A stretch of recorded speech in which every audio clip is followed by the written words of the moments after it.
பார்த்த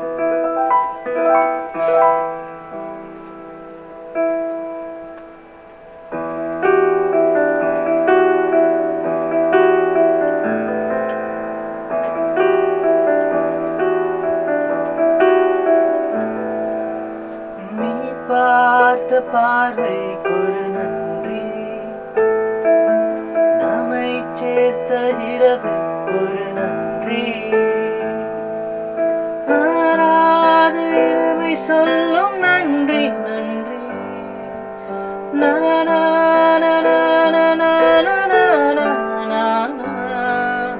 உயிரே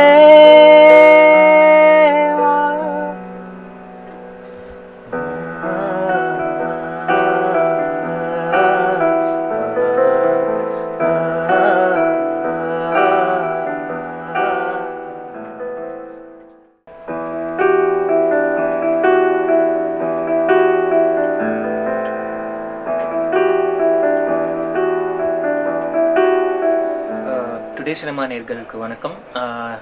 என் பேர் விஷால். இப்போது ஜில்ஜங் ஜக் படத்துக்கு மியூசிக் கம்போஸ் பண்ணியிருக்கேன். மியூசிக்கில் எனக்கு வந்து சின்ன வயசுலேருந்தே இன்ட்ரெஸ்ட் இருந்தது. லைக் ஒரு 6 வயசுலேருந்தே எங்கள் மாமாவோட ஒரு சின்ன பேஞ்சோ மாதிரி ஒரு இன்ஸ்ட்ருமெண்ட், மேண்ட்லின் மாதிரி ஒரு இன்ஸ்ட்ருமெண்ட் இருக்கும், அதை எடுத்து வாசித்து அப்படி தான் எனக்கு இன்ட்ரெஸ்ட் வந்தது. ஃபார்முலாக கற்றுக்கலை மியூசிக்கு. ஒரு 17 இயர்ஸ் இருக்கும்போது ஒரு ஃபஸ்ட் ஆடுக்கு கம்போஸ் பண்ணேன், வேர்ல்ட் ஸ்பேஸ்க்கு. ஸோ அப்படி எப்படி போக போக கொஞ்சம் கொஞ்சமாக வந்து ஒரு 2013 வந்து இனம்ங்கிற படத்துக்கு மியூசிக் கம்போஸ் பண்ணேன். அண்ட் அது வந்து ஒரு இலங்கை பிரச்சனைனால கொஞ்சம் தமிழ்நாடுல கொஞ்சம் எதிர்ப்பு வந்தது அந்த படத்துக்கு. பட் அது வேர்ல்டு வைட் ரிலீஸ் ஆச்சு. அது இங்கிலீஷ்லேயும் பண்ணாங்க அந்த படத்தை. அதுக்கப்புறம் தமிழில் பார்த்தீங்கன்னா அப்பூச்சி கிராமம்னு ஒரு படம் பண்ணேன். அது வந்து ஒரு சைஃபை பேஸ்டான ஒரு படம். ஒரு விண்கல் பற்றியான ஒரு கிராமத்தில் ஒரு விண்கல் விழுற கதை. ஸோ மூவிஸ்க்கு மியூசிக் பண்ணுங்கிறது எப்போவுமே இருந்தது. பட் நான் படிப்படியாக தான் கொஞ்சம் கொஞ்சமாக தான் வந்து ஃபீல்டுக்குள்ளே என்ட்ரு ஆனேன். ஒரு விளம்பரங்கள், ஆட்ஸ் தான் மெயினாக. இப்போ ஒரு சில ஆட்ஸ் சொல்ல போனால் அந்த கிங்ஃபிஷர் உலாலாலேயோ அது கூட பண்ணேன்.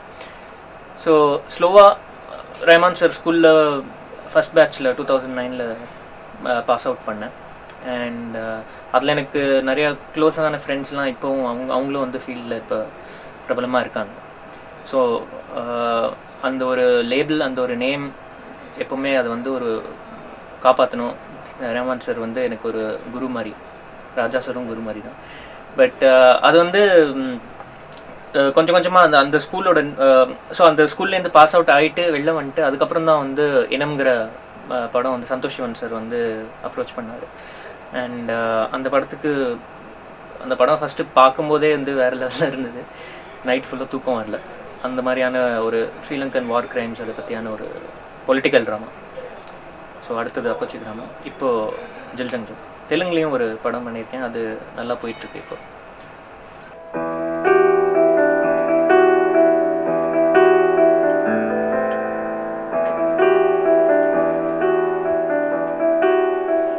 எனக்கு ரொம்ப ஃபேவரட்டான இன்ஸ்ட்ருமெண்ட்னால் வந்து சித்தார்.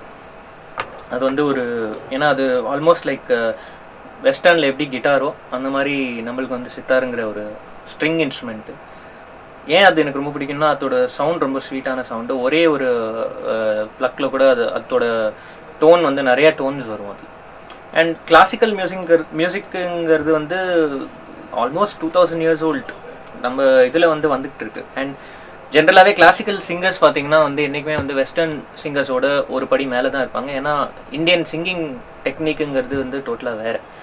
ஸோ இன்ஸ்ட்ருமெண்ட்ஸ்னு எடுத்துக்கிட்டோம்னா இப்போ நிறைய பேர் வந்து சாரங்கி, சந்தூர் இதெல்லாம் மறந்துட்டாங்க. இந்த இன்ஸ்ட்ருமெண்ட்ஸ் எல்லாத்தையுமே இது எல்லாத்துலேயும் ஒரு சோல் இருக்குது. ஸோ ஜென்ரலாகவே இப்போ மெலடின்னு வந்துருச்சுன்னா என்றைக்குமே வந்து எவர்கிரீனாக நிற்கிறது வந்து மெலடி சாங்ஸ் தான். ஸோ ஒரு மெலடி சாங் பண்ணுறோம் அப்படின்னா இந்த மாதிரியான ஒரு இன்ஸ்ட்ருமெண்ட்ஸ் யூஸ் பண்ணும்போது அதுக்குன்னு ஒரு தனி சோல் ஒன்று க்ரியேட் ஆகுது.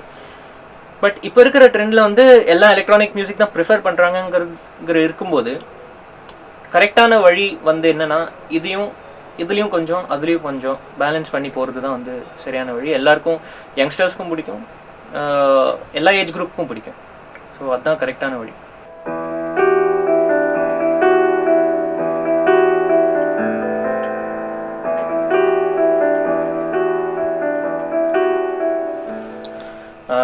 ராஜா சாருங்கிறது ஒரு ஒரு ஃபினாமினன். அவர் வந்து ஒரு லெஜெண்ட், இப்போ லிவிங் லெஜெண்ட். அவரோட எரால நம்ம வாழறோங்கிறதே வந்து ஒரு ஆஸ் மியூசிஷியன்ஸ் வந்து ஒரு ரொம்ப பெரிய ஒரு பூன் மாதிரி சொல்லலாம் வரோம்.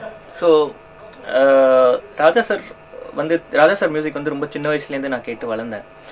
அவரோட மெலடி பார்த்தீங்கன்னா ரொம்ப ஸ்ட்ராங்கு, அவரோட டியூன் சென்ஸு ரொம்ப ஸ்ட்ராங்கு. அதே மாதிரி அவரோட மியூசிக்கில் பார்த்தீங்கன்னா லிரிக்ஸ்க்கு இம்பார்ட்டன்ஸ் ரொம்ப ஜாஸ்தியாக இருக்கும்.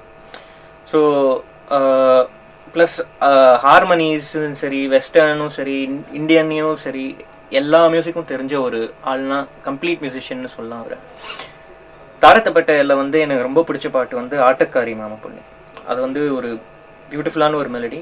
அண்ட் அவரோட ஒரு ஒரு ஒரு மியூசிஷியனால் 1000 ஃபிலிம்ஸ்க்கு இப்போ இருக்கிற டைமில் வந்து மியூசிக் பண்ண முடியும்னு கேட்டிங்கன்னா ரொம்ப கஷ்டம். ஏன்னா வந்து அதுக்குன்னு ஒரு தனி மூளை வேணும், அதுக்குன்னு ஒரு தனி ஹார்ட் ஒர்க் வேணும், அதுக்குன்னு ஒரு தனி டிசிப்ளின் வேணும். இப்போ இருக்கிற மியூசிஷியன்ஸ்லாம் பார்த்தீங்கன்னா, நான் என்னையும் சேர்த்துக்கிறேன், என்னென்னா நம்ம நைட் ஃபுல்லாக ஒர்க் பண்ணிட்டு ஒரு ஸ்கெட்யூலே பார்த்தீங்கன்னா ஒரு மாதிரி டிஃப்ரெண்ட்டாக இருக்குது. ஆனால் அவர் மட்டும்தான் எனக்கு தெரிஞ்சு காலையில் 5 மணிக்கு எழுந்திருந்து மியூசிக் நோட்டேஷன் எழுதுகிற ஒரு மியூசிஷியன்னா அவர் தான்.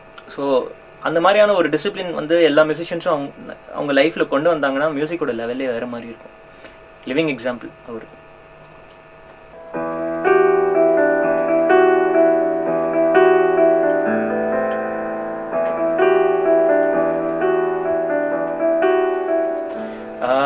எனக்கு வந்து ஃபஸ்ட்டு சந்தோஷ் சிவன் சார் வந்து ஸ்கிரிப்ட் நரேட் பண்ணும்போது அவர் இருந்த ஃபீலே வேறு. அவர் வந்து ஒரு 4 மணி நேரம் இருக்க வேண்டிய ஒரு ஸ்கிரிப்டை வந்து ரொம்ப ஈஸியாக 15 மினிட்ஸில் நரேட் பண்ணிட்டார். அதில் அவர் மியூசிக்கையும் ஒரு ஃப்ளோவில் வந்து ஒரு சீன் எக்ஸ்பிளைன் பண்ணும்போது இந்த இடத்துல இந்த பீஸ் வரும், இந்த இடத்துல இந்த பீஸ் வரும், டக்குன்னு சொல்லிட்டு போனார்.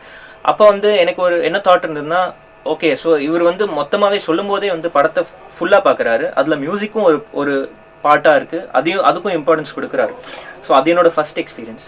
ஆனால் இப்போது தீரஜ் வைத்தி கூட ஒர்க் பண்ணேன். இது வந்து ஒரு டோட்டலாக ஒரு நியூ ஏஜ் சினிமா, ஒரு நியூ ஏஜ் கமர்ஷியல், ஒரு நியூ ஏஜ் ட்ரெண்டு கிரியேட் பண்ணுற ஒரு டைரக்டர் இவன். ஸோ இவன் வந்து எனக்கு நரேட் பண்ணும்போது அண்ணான்னு தான் சொல்லுவான். இந்த இடத்துல வந்து இந்த சீன் வரும்போதுனா எனக்கு வந்து இந்த மாதிரியான ஒரு பீஸ் ஒன்று வரணும், ரொம்ப பர்டிகுலராக கேட்குறான். ஸோ இப்போ இருக்கிற ட்ரெண்ட் எப்படின்னா, எல்லாருக்குமே வந்து யூடியூப் வந்து ரொம்ப ஃபேமஸ் ஆகி நிறைய பாட்டு கேட்க இவங்களுக்கு மியூசிக்கோட சென்ஸும் புரிஞ்சிருக்கு. அதாவது ஜானராக இவங்களால பிரிக்க முடியுது. இது ஒரு ராக்கு, இது ஒரு ஜாஸு அப்படின்னு இவங்களுக்கு ஜென்ரல் ஆடியன்ஸ்க்கே சொல்ல முடியுதுங்கிற பட்சத்தில் ஆஸ் மியூசிஷியன்ஸ் நாங்கள் வந்து ஒரு படி மேலே இருக்கணும். அப்போ தான் வந்து எங்களால் வந்து அவங்களோட இதுக்கு கேட்டர் பண்ண முடியும்.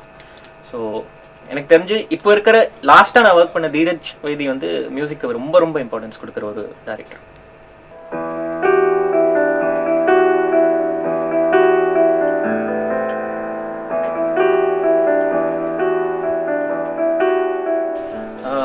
பிஜிஎம் வந்து ஒரு மூவிக்கு ரொம்ப இம்பார்ட்டண்ட்டான ஒரு விஷயம்.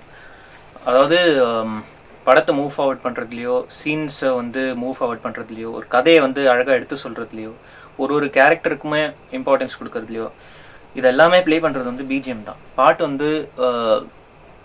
வந்து இப்போ இருக்கிற ட்ரெண்டில் பாட்டுலாம் வந்து ஒரு என்டர்டெயின்மெண்ட் பர்பஸாகவும் சரி, கதை மூவ் ஃபார்வர்ட் பண்ணுறதுலையும் சரி, ஸோ இதுக்கு தான் யூஸ் பண்ணுறாங்க. பட் சில படங்களில் வந்து நம்ம பார்க்கும்போதே தெரியும் பாட்டு வந்து அவசியம் இல்லை அப்படின்னு.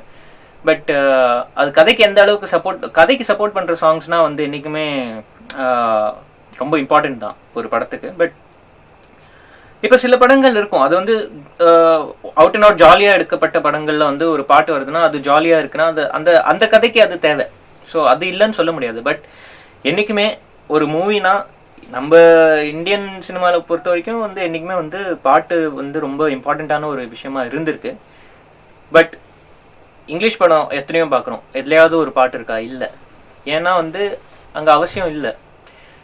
பட் அந்த பிஜிஎம்க்கு எவ்வளோ இம்பார்ட்டன்ஸ் கொடுக்குறோமோ அவ்வளோக்கு அவ்வளோ நல்லது. ஸோ கண்டிப்பாக வந்து எனக்கு ஒரு படம் நாளைக்கு பாட்டு இல்லாமல் இருக்குது அப்படின்னா நான் கண்டிப்பாக எடுத்து பண்ணுவேன். ஏன்னா ஆர்ஆருங்கிறது ஒரு ஸ்ட்ராங் பாயிண்ட் தானே.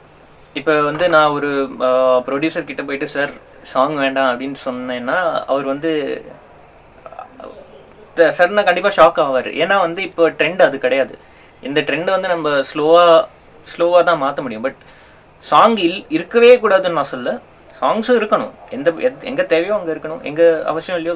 ப்ரோமோ சாங்னு வந்து நாங்கள் ஷூட் த குருவின்னு பண்ணோம். ஆனால் அது படத்தில் ஒரு பாட்டாக இல்லை, என் கிரெடிட்ஸில் தான் போட்டோம். பட் அதுக்குன்னு ஒரு வரவேற்பு இருந்தது. அந்த பாட்டை கேட்டுட்டு நம்மளுக்கு ஒரு படம் பார்க்கணுன்னு ஒரு ஃபீலிங் வருதுன்னா அந்த சாங் அவசியம்தான். இல்லை இருக்கவே கூடாதுன்னு நான் சொல்ல. பட் இப்போ அது அந்த அளவுக்கு ஃப்ரீடம் கொடுப்பாங்களாங்கிறது இப்போதைக்கு டவுட் தான். பட் கொஞ்சம் கொஞ்சமாக போக போக தான் நம்ம இந்த ட்ரெண்டை மாற்ற முடியும். நம்ம கொஞ்சம் கொஞ்சமாக தான் எல்லா சேஞ்சஸும் கொண்டு வர முடியும் சினிமாவில். Shoot the kuruvi, shoot the kuruvi. Sorry, it's my kili, not kuruvi. Dowser uruvi, got shot, my goddamn kuruvi.